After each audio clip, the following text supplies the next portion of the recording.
ಮನುಷ್ಯನ ಜೀವನದಲ್ಲಿ ಬಹಳಷ್ಟು ಅನುಭವಗಳಾಗ್ತವೆ. ಒಮ್ಮೆ ಸುಖದ ಅನುಭವ ಆಗ್ತದೆ, ಇನ್ನೊಮ್ಮೆ ದುಃಖದ ಅನುಭವ ಆಗ್ತದೆ. ಯಾಕೆ ನಮ್ಮ ಜೀವನದಲ್ಲಿ ಹೀಗಾಗ್ತದೆ? ಒಮ್ಮೆ ಸುಖವನ್ನು ಸಂತೋಷವನ್ನು ಅನುಭವಿಸ್ತೀವಿ, ಸಂತೋಷದ ಅನುಭವ ಆಗ್ತದೆ. ಒಮ್ಮೆ ದುಃಖ ಬರ್ತದೆ, ದುಃಖದ ಅನುಭವ ಆಗ್ತದೆ. ಯಾವಾಗ ಮನುಷ್ಯನಿಗೆ ಸಂತೋಷದ ಅನುಭವ ಆಗ್ತದೆ, ಯಾವಾಗ ಮನುಷ್ಯನಿಗೆ ದುಃಖದ ಅನುಭವ ಆಗ್ತದೆ? ನೀವು ನೋಡಿ,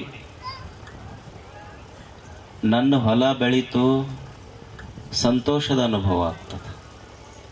ಅದೇ ನನ್ನ ಮಗ್ಗಲ ಹೊಲ ಬಹಳ ಬೆಳೀತು, ದುಃಖದ ಅನುಭವ ಆಗ್ತೈತೆ ನನಗೆ. ನನ್ನ ಮಗ ಪಾಸಾದ, ಸಂತೋಷದ ಅನುಭವ ಆಗ್ತೈತಿ.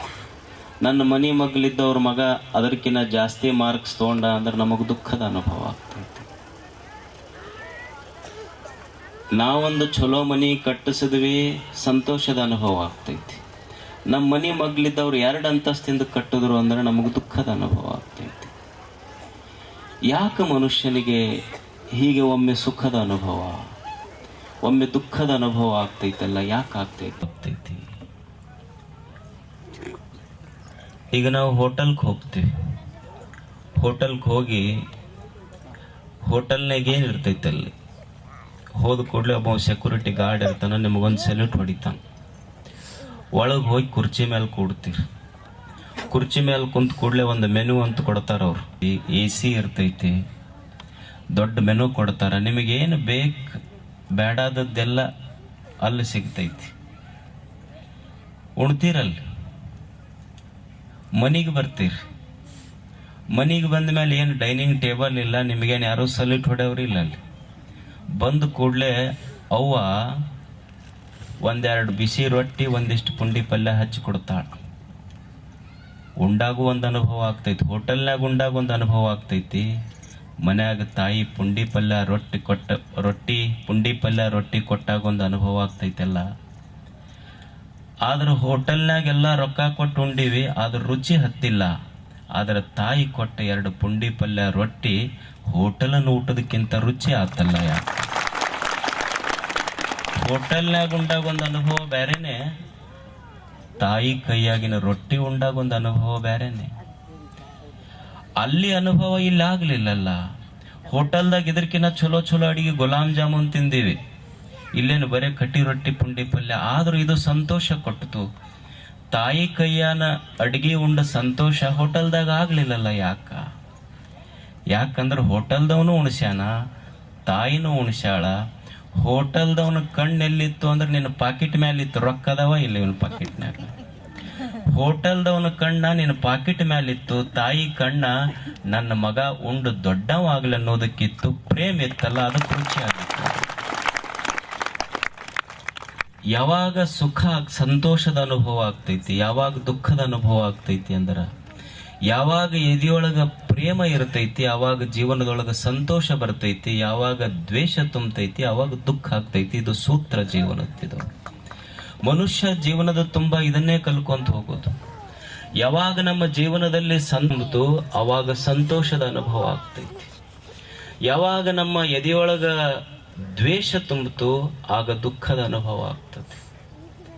ಈಗ ಒಂದು ಮಗು ಇರ್ತೈತಿ, ತಾಯಿನೂ ಮಗುವಿಗೆ ನೋಡ್ತಾಳ.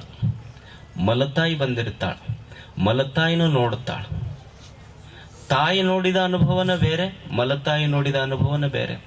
ಮಲತಾಯಿ ನೋಡಿದಾಗ ಮಲತಾಯಿ ಮಗು ಒಂದೇ ಐತಿ, 2 ಇಲ್ಲ, ಇರುವ ಮಗು ಒಂದೇ. ಮಲತಾಯಿ ನೋಡಿದಾಗ ದುಃಖ ಆಗೈತಿ, ತಾಯಿ ನೋಡಿದಾಗ ಸಂತೋಷ ಆಗೈತಿ. ಯಾಕೆ ಮಲತಾಯಿಗೆ ದುಃಖ ಆತು ಅಂದ್ರೆ ಮಲತಾಯಿ ಎದೆಯೊಳಗ ಆ ಮಗುವಿನ ಬಗ್ಗೆ ದ್ವೇಷ ಐತಿ, ಅದಕ್ಕೆ ದುಃಖ ಆತು. ತಾಯಿ ಎದೆಯೊಳಗ ಆ ಮಗುವಿನ ಬಗ್ಗೆ ಪ್ರೇಮ ಐತಿ, ಅದಕ್ಕೆ ಸಂತೋಷ ಆತದು. ಈಗ ನೀವು ಸಾಮಾನ್ಯ ಉದಾಹರಣೆ ಹೇಳ್ತೀನಿ. ನಿಮ್ಮ ಮನ್ಯಾಗೆಲ್ಲ ಊಟಕ್ಕೆ ಕುಂತಿರ್ತಾರ. ಊಟಕ್ಕೆ ಕುಂತಾಗ ಪಾಪ ಸೊಸಿ ಊಟಕ್ಕೆ ನೀಡ್ತಿರ್ತಾಳ. ಎಲ್ಲರೂ ಗಂಡ್ಮಕ್ಳು ಊಟಕ್ಕೆ ಕೊಡ್ತಾರ, ಎಲ್ಲರಿಗೆ ತಾಟ್ ಹಚ್ತಾಳ ಸೊಸಿ. ತಾಟ್ ಹಚ್ಚಿ ಗ್ಲಾಸ್ ಇಡ್ತಾಳ, ಗ್ಲಾಸ್ ಇಟ್ಟು ನೀರು ಹಾಕ್ತಾಳ. ನೀರು ಹಾಕಿ ಊಟಕ್ಕೆ ನೀಡುವಾಗ ಒಂದು ಸ್ವಲ್ಪ ಕಾಲು ಬಡ್ದು ನೀರಿನ ಗ್ಲಾಸ್ ಕೆಳಗೆ ಉಳ್ತೈತಿ. ಅವಾಗ ಅತ್ತೇನಂತ, ನಿನಗ ಕಣ್ಣು ನೆತ್ತಿ ಮೇಲೆ ಬಂದಾವ, ಕಾಲನ್ ಸಾಮಾನು ಕಾಣೋದಿಲ್ಲ ನಿನಗ ಅಂತಾಳ ಇಲ್ಲ. ಮತ್ತದೇ ಒಂದು 2 ದಿವಸ ಬಿಟ್ಟು ಮಗಳು ಬಂದ್ಲು ಗಂಡನ ಮನೆಯಿಂದ. ಅವಾಗೂ ಗಂಡು ಮಕ್ಳು ಊಟಕ್ಕೆ ಕುಂತಾರ. ಅವಾಗ ಮಗಳು ತಾಟ್ ಹಚ್ಚದ್ಲು, ಅಕ್ಕಿನೂ ಗ್ಲಾಸ್ ಇಟ್ಟು ಅಕ್ಕಿನೂ ನೀರು ಹಾಕಕತ್ಲು. ಅವಾಗ ಅಕ್ಕಿಗೂ ಕಾಲು ಬಡದು ಗ್ಲಾಸ್ ಉಳುತ್ತು, ನೀರು ಚೆಲ್ತು. ಅವಾಗ ತಾಯಿ ಏನ್ ಅನ್ಬೇಕು? ನಿನಗೆ ಕಣ್ಣು ಎತ್ತಿ ಮೇಲೆ ಬಂದವ ಅನ್ಲಿಲ್ಲ. ತಾಯಿ ಏನ್ ಅಂತಾಳ ಅವಾಗ? ಇವು ನಮ್ಮ ಮನೆಯನಕ್ಕ ಬುದ್ಧಿಲ್ಲ, ಎಲ್ಲ ಸಾಮಾನು ಬರೀ ಕಾಲಾಗ ಇಡ್ತಾವ್ರ ಅನ್ನೋದಿಲ್ಲ. ಸೊಸಿಗೆ ನೋಡಿದ ಭಾವ ಬೇರೆ ಇತ್ತು, ಮಗಳಿಗೆ ನೋಡಿದ ಭಾವ ಬೇರೆ ಇತ್ತು. ಯಾಕೆ ನಮ್ಮ ಮನೆ ಕೆಟ್ಟವ ಅಂದ್ರ ಸೊಸಿಗೆ ನೋಡುವ ಭಾವ ಬೇರೆ ಐತಿ, ಮಗಳಿಗೆ ನೋಡುವ ಭಾವ ಬೇರೆ ಐತಿ. ಯಾವಾಗ ಮನೆ ಎಲ್ಲ ಕಲ್ಯಾಣ ಆಗ್ತಾವಂದ್ರ, ಯಾವಾಗ ಮನೆಯೊಳಗಿರುವ ಸೊಸಿ ಅತ್ತಿಗೆ ಮಗಳಾಗ್ತಾಳ, ಮತ್ತು ಸೊಸಿಗೆ ಅತ್ತಿ ತಾಯಿ ಆಗ್ತಾಳ, ಅವಾಗೆಲ್ಲ ಮನೆ ಕಲ್ಯಾಣಗಳಾಗ್ತಾವ. ನೋಡುವ ದೃಷ್ಟಿಕೋನ, ಅವಾಗೆಲ್ಲ ಮನೆ ಕಲ್ಯಾಣಗಳಾಗ್ತಾವ. ನೋಡುವ ದೃಷ್ಟಿಕೋನ. ನಮ್ಮ ಎದಿ ಸ್ವರ್ಗ ನಿರ್ಮಾಣ ಮಾಡ್ತೈತಿ, ನಮ್ಮ ಎದಿ ನರಕ ನಿರ್ಮಾಣ ಮಾಡ್ತೈತಿ. ಸ್ವರ್ಗ ನರಕ ಮ್ಯಾಲಿಲ್ಲ, ಸ್ವರ್ಗ ಮ್ಯಾಲಿಲ್ಲ, ನರಕ ಕೆಳಗಿಲ್ಲ. ನಮ್ಮ ಎದಿಯೊಳಗ ಪ್ರೇಮ ತುಂಬಿತು, ನಮ್ಮ ಮನೆ ಸ್ವರ್ಗ ಆಗ್ತೈತಿ. ನಮ್ಮ ಮನಸ್ಸಿನೊಳಗ ದ್ವೇಷ ತುಂಬಿತು ಅಂದ್ರೆ ನಮ್ಮ ಮನೆ, ನಮ್ಮ ಜೀವನ ನರಕ ಆಗ್ತೈತಿ. ಅದಕ್ಕ ಯಾವಾಗ ಪ್ರೇಮ ಇರ್ತೈತಿ ಅವಾಗ ಸಂಸಾರನೂ ಸುಖ ಇರ್ತೈತಿ. ಯಾವಾಗ ದ್ವೇಷ ಶುರುವಾತು ಅವಾಗ ವಿರಸ ಶುರು ಆಗ್ತೈತಿ. ಈಗ ನೀವು ಮದುವೆ ಆಗುವಾಗ ನೋಡ್ರಿ, ಹೊಸದಾಗಿ ಹುಡುಗರು ಅಂತಿರ್ತಾರ.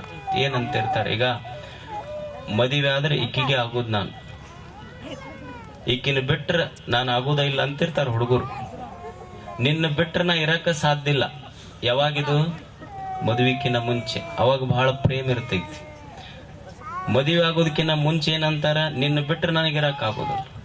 ಮದುವೆ ಆದ ಒಂದು 6 ತಿಂಗಳಿಗೆ ಶುರು ಆಗತ್ ನೋಡ್ರಿ, ಇಲ್ಲ ನೀ ಇರ್ಬೇಕು ಅಂದು, ಇಲ್ಲ ನಾ ಇರ್ಬೇಕು ಅಂತ. ಯಾವಾಗ ಪ್ರೇಮ ಇತ್ತು ಅವಾಗ ಕೂಡಬೇಕೇ ಇತ್ತು, ಯಾವಾಗ ದ್ವೇಷ ಬಂತು ಅವಾಗ ದೂರ ಆತ ಮನಸ್ಸ. ಅದಕ್ಕೆ ಜೀವನದೊಳಗ ಸಂತೋಷ ಬರ್ಬೇಕಾಗಿತ್ತು ಅಂದ್ರ ಎದೆಯೊಳಗ ಪ್ರೇಮ ಇರಬೇಕು. ಈಗ ನಿಮ್ಮ ಮದುವೆಗೆ ನೋಡ್ರಿ, ಮದುವೆಗೆ ಎಷ್ಟು ಸಂತೋಷ ಇರ್ತಿರ್ತೀರಿ ನೀವೆಲ್ಲ. ಮದುವೆ ಫೋಟೋ ನೋಡ್ಬೇಕು, ನಿಮ್ಮೆಲ್ಲ ಎಷ್ಟು ಚಂದ ಇರ್ತೈತಿ. ಒಂದು ದೊಡ್ಡ ಕುರ್ಚಿ ಮೇಲೆ ಚಲೋ ಬಟ್ಟೆ ಹಾಕಿ ಕೂಡಿಸಿರ್ತಾರ, ಏನ್ ಫೋಟೋ ತೆಗಿತಿರ್ತಾರ. ಅವ್ರ ಅಂತಿರ್ತಾರ ನಿಮಗೆ ಸ್ಮೈಲ್ ಪ್ಲೀಸ್ ಅಂತಿರ್ತಾರ. ಅವ್ರ ಫೋಟೋ ತೆಗಿಯೋರು ಅನ್ನೋದಿಲ್ಲ, ಸ್ಮೈಲ್ ಪ್ಲೀಸ್, ನಗರ ಸ್ವಲ್ಪ ಅಂತಿರ್ತಾರ ಅವ್ರು. ಈಗ ನಗು, ಈಗ ಅಷ್ಟ, ಮುಂದೆ ಖಾಯ ಮಾಡೋದೈತಿ ನಿಂದು. ಈಗ ಸ್ವಲ್ಪ ನಗು, ಈಗ ಸ್ವಲ್ಪ ನಗು. ನೀನು ನೋಡ್ಬೇಕಾದ್ರಾಗ ಎಷ್ಟು ಚಂದ ನಿಮ್ಮ ಇದು ಇಟ್ಟಿರ್ತಾರ. ಇಲ್ಲಿ ಏನದು ಕೋಕೋ ಕೋಲಾ ಬಾಟ್ಲಿ ಕೊಡ್ತಾರ ನಿಮ್ಗೆ. ಬಾಟ್ಲಿ ಒಂದ ಇರ್ತೈತಿ, ಸ್ಟ್ರಾ 2 ಕೊಟ್ಟಿರ್ತಾರ ಅವ್ರು. ಆಮೇಲೆ 6 ತಿಂಗಳಾದ್ಮೇಲೆ ಸ್ವಾಮಿಗಳು ಮನೆಗೆ ಹೋಗಿರ್ತಾರ, ನೋಡ್ಬೇಕು. ಅವ್ರು ಫೋಟೋ ಕೊಟ್ಟಿರ್ತಾರ ಕೈಯಾಗ, ನಮ್ಗೆ ನೋಡಾಕ ಫೋಟೋ ನೋಡ್ತಿರ್ತೀವಿ. ಅವ್ರು ಬಂದು ಹೇಳ್ತಿರ್ತಾರ, ಫೋಟೋದಾಗ ಇಬ್ರು ಏನು ಸಂತೋಷ ಐತಿ, ಒಂದ ಬಾಟ್ಲಿ ಐತಿ, 2 ಸ್ಟ್ರಾ ಐತಿ, ಬಂದು ನಮಸ್ಕಾರ ಮಾಡಿ. ನಮ್ಗೆ ಒಟ್ಟ ಹೊಂದಿಕೆ ಇಲ್ಲ ನೋಡ್ರಿ ಅಪ್ಪರ. ಮತ್ತೇನು ಫೋಟೋದಾಗಿಂದ ಖರೇನೋ, ಇವ್ರು ಹೇಳೋದು ಖರೇನೋ? ಅವಾಗ ಅದ ಖರೆ, ಈಗಿದ ಖರೆ. ಯಾವಾಗ ಇದೆಯೊಳಗ ಪ್ರೇಮ ತುಂಬಿತು ಅವಾಗ ಸಂತೋಷ ಇತ್ತು. ಯಾವಾಗ ದ್ವೇಷ ಬಂತು ಮನಸ್ಸೆರಡಾತು, ಮನೆ ಎರಡಾತಲ್ಲ. ಅದಕ್ಕೆ ಜೀವನದೊಳಗ ಸಂತೋಷ ಇರಬೇಕು ಅಂದ್ರ ಎದೆಯೊಳಗ ಪ್ರೇಮ ಇರಬೇಕು. ಈಗೊಂದು ಹೂವ ಇರ್ತೈತಿ, ಪ್ಲಾಸ್ಟಿಕ್ ಹೂವ ಇರ್ತೈತಿ. ಪ್ಲಾಸ್ಟಿಕ್ ಹೂವಿಗೆ ನೀವು ಒಂದು 100 ರೂಪಾಯಿ ಕೊಟ್ಟು ತಗೊಂಡ್ಬಂದಿರಿ. 100 ರೂಪಾಯಿ ಕೊಟ್ಟು ತಗೊಂಡು ಬಂದ ಹೂವ ಎಂದಾದ್ರೂ ದೇವರ ತಲೆ ಮೇಲೆ ಏರಿಸಿರೇನಿ? ದೇವರ ತಲೆ ಮೇಲೆ ಏರಿಲ್ಲ. ಒಂದು ಬಂಗಾರದ ಮೂರ್ತಿ ಮಾಡಿರಿ, ಬಂಗಾರದ ಮೂರ್ತಿಗೆ 5 ಲಕ್ಷ ರೂಪಾಯಿ ಕೊಟ್ಟು ಭಕ್ತಿಯಿಂದ ಭಕ್ತ ಒಂದು ಬಂಗಾರದ ಮೂರ್ತಿ ಮಾಡಿಸ. 5 ಲಕ್ಷ ರೂಪಾಯಿ ಕೊಟ್ಟು ತಂದಿರುವಂತಹ ಬಂಗಾರದ ಮೂರ್ತಿಗೆ ಹಂಗ ಇಟ್ಟರ ಬೆಲೆ ಇಲ್ಲ. ಆದ್ರೆ ಆಶ್ಚರ್ಯ ಏನು ಅಂದ್ರ 5 ಲಕ್ಷ ರೂಪಾಯಿ ಕೊಟ್ಟು ಮಾಡಿಸಿದ ಬಂಗಾರದ ಮೂರ್ತಿಗೆ ಖಳ ಬರಬೇಕಾಗಿದ್ರ ಅದರ ಮೇಲೆ 1 ರೂಪಾಯಿ ಕೊಟ್ಟು ತಂದ ಗುಲಾಬಿ ಅದು ಆ ಬಂಗಾರದ ದೇವರ ತಲೆ ಮೇಲೆ ಹೋಗಿ ಕೂಡುತ್ತೈತಿ. ಪ್ಲಾಸ್ಟಿಕ್ ಹೂವ ಕುಂತಿಲ್ಲ, ಗುಲಾಬಿ. ಹಂಗ ನಮ್ಮ ಎದೆಯೊಳಗ ಪ್ರೇಮ ಇರದೇ ಇದ್ರ ನಾವು ಪ್ಲಾಸ್ಟಿಕ್ ಹೂವು ಇದ್ದಂಗ, ನಮ್ಮ ಎದೆಯೊಳಗ ಪ್ರೇಮ ಇತ್ತು ಅಂದ್ರೆ ಗುಲಾಬಿ ಹೂವು ಇದ್ದಂಗ ಅದು ದೇವರಿಗೆ ಸಲ್ತದೆ. ಅದು ಅದಕ್ಕೆ ಮನುಷ್ಯ ಎದೆಯೊಳಗ ಪ್ರೇಮ ಇರಬೇಕು ಯಾವಾಗ್ಲೂ. ದ್ವೇಷ ಇತ್ತು ಅಂದ್ರ ಅವರೆಷ್ಟೇ ದೊಡ್ಡವರಾಗಿದ್ರು ಸಹಿತ ಬದುಕು ನರಕ ಆಗ್ತದೆ. ನಿನ್ನ ಎದೆಯೊಳಗ ಪ್ರೇಮ ಇತ್ತು, ನಿನ್ನನ್ನು ಬಹಳ ದೊಡ್ಡವನನ್ನಾಗಿ ಮಾಡ್ತದೆ ಜಗತ್ತು. ನಿನ್ನ ಎದೆಯೊಳಗ ದ್ವೇಷ ಇತ್ತು, ನಿನ್ನಷ್ಟು ಸಣ್ಣವನೇ ಯಾರೂ ಇಲ್ಲ ಈ ಜಗತ್ತಿನಲ್ಲಿ. ಏನು ದೊಡ್ಡ ಮನೆ ಹಾಕ್ಸಲು ದೊಡ್ಡವಾಗ್ತೇನು? ಏನು ದೊಡ್ಡ ಕಾರ್ ಇದ್ರೂ ದೊಡ್ಡವಾಗ್ತೇನು? ದೊಡ್ಡ ಕುರ್ಚಿ ಮೇಲೆ ಕುಂತರೂ ದೊಡ್ಡವಾಗ್ತೇನು? ಬಹಳ ದುಡ್ಡಿದ್ರೂ ದೊಡ್ಡವಾಗ್ತೇನು ಜಗತ್ತಿನಲ್ಲಿ? ನಮ್ಮ ತಪ್ಪು ಕಲ್ಪನೆ ಇದು. ನಮ್ಮಲ್ಲಿ ಬಹಳ ದುಡ್ಡಿದ್ದರೂ ದೊಡ್ಡವರಾಗುವುದಾದರೆ, ಬಹಳ ದೊಡ್ಡ ಕುರ್ಚಿ ಮೇಲೆ ಕುಂತವರಷ್ಟೇ ದೊಡ್ಡವರಾಗುವುದಾದರೆ, ಬಹಳ ದೊಡ್ಡ ಮನೆ ಕಟ್ಟಿಸಿದವರಷ್ಟೇ ದೊಡ್ಡವರಾಗುವುದಾದರೆ, ಗಾಂಧೀಜಿ ಹತ್ರ ಇವು ಯಾವೂ ಇರಲಿಲ್ಲ, ಆದರೂ ಜಗತ್ತು ಮಹಾತ್ಮ ಅಂತ ಕರೀಲಿಲ್ಲೇನು ಅವರಿಗೆ? ಈ ಜಗತ್ತಿನಲ್ಲಿ ದುಡ್ಡಿದ್ದವರು ದೊಡ್ಡವರಾಗಿಲ್ಲ, ದೊಡ್ಡ ಕುರ್ಚಿ ಮೇಲೆ ಕುಂತವರು ದೊಡ್ಡವರಾಗಿಲ್ಲ, ದೊಡ್ಡ ಮನೆ ಇದ್ದವರು ದೊಡ್ಡವರಾಗಿಲ್ಲ, ದೊಡ್ಡ ಮನಸ್ಸಿದ್ದವರು ಮಾತ್ರ ಭೂಮಿ ಮೇಲೆ ದೊಡ್ಡವರಾಗ್ತಾರೆ. ದೊಡ್ಡ ಮನಸ್ಸಿರಬೇಕು, ಈ ಎದೆಯೊಳಗೆ ಸಂತೋಷ ಇರಬೇಕಷ್ಟೆ. ಏನು ದೊಡ್ಡವನಾಗ್ಲಿಕ್ಕೆ ಏನೂ ಮಾಡಬೇಕಾಗಿಲ್ಲ. ಯಾರು ನೀರಡಿಸಿ ಬಂದಿರ್ತಾರ ಒಂದು ಕಪ್ ನೀರು ಕೊಡ್ರಿ, ಯಾರು ಹಸಿದು ಬಂದಿರ್ತಾರ ಅವ್ರಿಗೊಂದು ತುತ್ತನ್ನ ಕೊಡ್ರಿ, ಯಾರು ದುಃಖದಿಂದ ನಿಮ್ಮ ಹತ್ತಿರ ಬಂದಿರ್ತಾರ ಅವ್ರ ಕಣ್ಣೀರು ಒರೆಸಿ ಎರಡು ಪ್ರೀತಿಯ ಮಾತು ಹೇಳ್ರಿ. ನಿಮ್ಮಷ್ಟು ದೊಡ್ಡವರ ಯಾರೂ ಆಗುದಿಲ್ಲ ಜಗತ್ತಿನ. ಮನುಷ್ಯನ ಪ್ರೇಮ ಅವನನ್ನು ಬಹಳ ದೊಡ್ಡವನನ್ನಾಗಿ ಮಾಡುತ್ತದೆ. ಒಂದು ಜನ್ ಬುದ್ಧಿಸಮ್ ಅಂತಿದೆ. ಬುದ್ಧಿಸಮ್ ಅಂತ ಒಂದು religion, it is A religion, ಇದೊಂದು ಧರ್ಮ. ಅದು ಜನ್ ಬುದ್ಧಿಸಮ್ ಅಂತ ಒಂದು ಬ್ರಾಂಚ್. ಒಬ್ಬ ಗುರುಗಳಿದ್ರು ಒಂದು ಆಶ್ರಮದಲ್ಲಿ. ಒಬ್ಬ ಶಿಷ್ಯ ಬಂದ, ಅವನು ಬಹಳ ಶ್ರೀಮಂತಿದ್ದ. ಅವನ ಹತ್ರ ಬಂಗ್ಲೆ ಇತ್ತು, ಕಾರ್ ಇತ್ತು, ದುಡ್ಡಿತ್ತು, ಆಳುಗಳಿತ್ತು, ಎಲ್ಲ ಇತ್ತು. ಗುರುಗಳ ಹತ್ರ ಏನೂ ಇರಲಿಲ್ಲ. ಒಂದು ಸಣ್ಣ ನದಿಯ ದಂಡೆಯ ಆಶ್ರಮ, ಅಲ್ಲಿ ಒಂದಿಷ್ಟು ಉದ್ಯಾನವನ. ಗುರುಗಳಿಗೆ ಬಂದು ಕೇಳ್ತಾನೆ ಆತ ಶಿಷ್ಯ, ಗುರುಗಳೇ, ನನಗೆ ದೇವರೆಲ್ಲ ಕೊಟ್ಟಾನ, ಏನೂ ಕಡಿಮೆ ಇಲ್ಲ, ಆದ್ರೂ ಯಾಕೆ ಸಂತೋಷ ಇಲ್ಲ ಮನುಷ್ಯನಾಗ? ದೇವರೆಲ್ಲ ಕೊಟ್ಟ ನನಗೆ ಏನೂ. ಗುರುಗಳಂದ್ರು, ಮತ್ತೆ ದೇವ್ರು ಎಲ್ಲ ನಿನಗೆ ಕೊಟ್ಟ ಮೇಲೆ ಸಂತೋಷ ಇರ್ಬೇಕಾಗಿತ್ತಲ್ಲ ನಿನಗ? ನಾನು ಅದನ್ನ ವಿಚಾರ ಮಾಡಕತ್ತೀನಿ. ನಿಮ್ಮ ಹತ್ರ ಏನೂ ಇಲ್ಲ, ಒಂದು ಸಣ್ಣ ಗುಡಿಸಿಲೊಳಗದಿರಿ, ಆದ್ರೆ ನಿಮ್ಮ ಮುಖದ ಮೇಲೆ ಎಷ್ಟು ಖಳೆ, ಎಷ್ಟು ತೇಜಸ್ಸು. ನನ್ನ ಮುಖದ ಮೇಲೆ ಯಾಕೆ ಖಳೆ ಇಲ್ಲ? ನನ್ನ ಎದೆಯೊಳಗೆ ಯಾಕೆ ಸಂತೋಷ ಇಲ್ಲ? ಗುರುಗಳಂದ್ರು, ತಿಳ್ಕೊಬೇಕಂತ ಬಂದೇನು ನೀನು? ಇಲ್ಲ, ತಿಳ್ಕೊಬೇಕಂತ ಬಂದೇನೆ. ಹಾಗಾದ್ರೆ ಹೊರಗೆ ಒಂದು ತೋಟ ಐತಲ್ಲ ಆಶ್ರಮದ್ದು, ಆ ತೋಟದೊಳಗೆ ಕೂಡು ಅಂತ ಹೇಳಿದ್ರು. ಶಿಷ್ಯ ಹೋಗಿ ಆ ತೋಟದೊಳಗೆ ಕುಂತ. 1 ತಾಸಾತು, 2 ತಾಸಾತು, ಗುರುಗಳೇನು ಕರೀಲಿಲ್ಲ. ಆಮೇಲೆ 2 ತಾಸಾದ್ಮೇಲೆ ಕರೆದ್ರು ಗುರುಗಳು. ನಿನಗೆ ಅರ್ಥ ಆತೇನು ಅಂತ ಕೇಳಿದ್ರು. ನಿನಗೆ ಯಾಕೆ ದುಃಖ ಆಗೈತಿ? ನಿನ್ನ ಜೀವನದೊಳಗೆ ಯಾಕೆ ಸಂತೋಷ ಇಲ್ಲ ಅಂತ ನಿನಗೆ ತಿಳಿದೈತೇನು? ಆವಾಗ ಶಿಷ್ಯ ಹೇಳ್ದ, ನನಗೆ ತಿಳಿದಿಲ್ಲ. ಅಲ್ಲ, ಈ ತೋಟ ನೋಡಿ ಎಲ್ಲ ನಿನಗೆ ತೋಟ ನೋಡಿದ ಮೇಲೆನೂ ಗೊತ್ತಾಗ್ಲಿಲ್ಲ ಏನು? ಎಲ್ಲ ತೋಟ ನೋಡಿದ ಮೇಲೆನೂ ಅರ್ಥ ಆಗ್ಲಿಲ್ಲ ನಿನಗ? ಅವ ಅಂದ, ಇಲ್ಲ, ಅರ್ಥ ಆಗ್ಲಿಲ್ಲ ನನಗ. ನೋಡು, ಈ ನಿಸರ್ಗ ಐತಿ, ಮನುಷ್ಯನೂ ಅದಾನ. ಎಂದಾದರೂ ಕುರಿ, ಕೋಳಿ, ಪಶು, ಪಕ್ಷಿ, ಪ್ರಾಣಿ ಪುರಾಣ ಪ್ರವಚನ ಕೇಳ್ಯಾವೇನು? ಏನೂ ಕೇಳಿಲ್ಲ, ಆದ್ರೂ ಎಷ್ಟು ಸಂತೋಷವಾಗಿ ಅದಾವು. ನೀವೆಷ್ಟು ಪುರಾಣ ಕೇಳಿರಿ, ಪ್ರವಚನ ಕೇಳಿರಿ, ಹೇಳ್ಯಾರ, ಆದ್ರೂ ನಮಗ್ ಸಂತೋಷವಾಗಿಲ್ಲ. ಯಾಕೆ ನಿಸರ್ಗದೊಳಗಿರುವಂತ ಒಂದು ಗಿಡ ಇಷ್ಟು ಸಂತೋಷವಾಗೈತಿ, ಮನುಷ್ಯ ಯಾಕೆ ಸಂತೋಷವಾಗಿಲ್ಲ? ಒಂದು ಗಿಡ ನೋಡ್ರಿ, ಪ್ರತಿಯೊಂದು ಬಳ್ಳಿ ಪ್ರತಿನಿತ್ಯ ತನ್ನ ಹೃದಯದೊಳಗಿಂದ ಸಾವಿರಾರು ಹೂವುಗಳನ್ನು ಅರಳಿಸ್ತೈತಿ. ಆದ್ರೆ ಎದ್ದು ಕೂಡ್ಲೆ ಹೂವಿನ ಮುಖ ನೋಡ್ತೀವಿ ನಾವು. ಆದ್ರೆ ಯಾರ ಎದ್ದು ಕೂಡ್ಲೆ ನಿನ್ನ ಮುಖ ನೋಡಬಾರ್ದಾಗಿತ್ತು ನೋಡಂತಿರ್ತೀವಿ ನಾವು. ಮನುಷ್ಯರ ಮುಖ ನೋಡಕ್ ಇಷ್ಟ ಆಗೋದಿಲ್ಲ, ಆದ್ರೆ ಹೂವಿನ ಮುಖ ನೋಡಕ್ ನಮಗೆ ಯಾರಿಗಾದ್ರೂ ಬೇಸರ ಆಗ್ತೈತೆ. ಯಾಕೆ ಹೂವು ಅಷ್ಟು ದೊಡ್ಡದಾತು? ಗುರು ಅಂತಾನ ನೋಡು, ನಿಸರ್ಗದೊಳಗ ಒಂದು ಸಣ್ಣ ಹೂವಿನ ಬಳ್ಳಿನೂ ಬೆಳೆದೈತಿ.